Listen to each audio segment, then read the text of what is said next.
В скором будущем хозяевами планеты наравне с человеком снова станут животные. Для них выделят территории, на которых не будут появляться люди. Благополучие и неприкосновенность фауны будет контролировать спутниковая система, которая сможет выследить и браконьера, и начинающийся лесной пожар. Система предупреждения стихийных бедствий сможет предсказать извержения, цунами и землетрясения за несколько недель до их начала. Лесные массивы, легкие нашей планеты, будут расширены до тех пор, пока они густой зеленой стеной не окружат города. Натуральная охота и рыбалка будут признаны дурным тоном и заменены на виртуальные аналоги.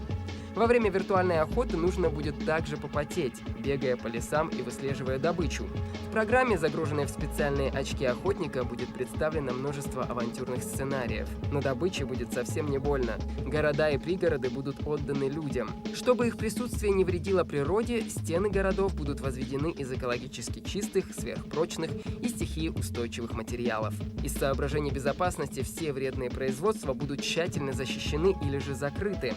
Автомобили перейдут на экологически чистое питание. Заводы превратят в лаборатории по искусственному выращиванию натуральных продуктов, материй, тканей, древесины, всего, что необходимо для поддержания экологии в мире будущего. Человеческий рацион будет качественно сбалансирован. Пищу, как растительного, так и животного происхождения, отныне будут выращивать в лабораториях. Это позволит не только не наносить вред живой природе, но и исключить из рациона химикаты. Такая еда будет содержать все витамины и минералы, необходимые для здоровой жизни.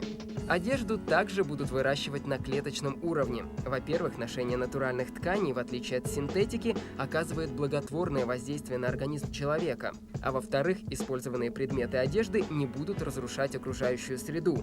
Их будут отправлять на переработку или использовать в качестве удобрения. Такие же изменения коснутся и мебели. Нет синтетическим волокнам, равно как и уничтожению редких пород деревьев.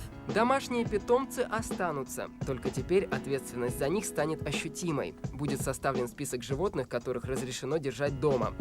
Каждому виду будет приложен перечень правил обращения. Если права животного будут ущемлены, владельцы оштрафуют, а за жестокость арестуют. Поэтому брошенных или бездомных зверей не останется, а любимцы будут щеголять друг перед другом модными одеждами, прическами и игрушками.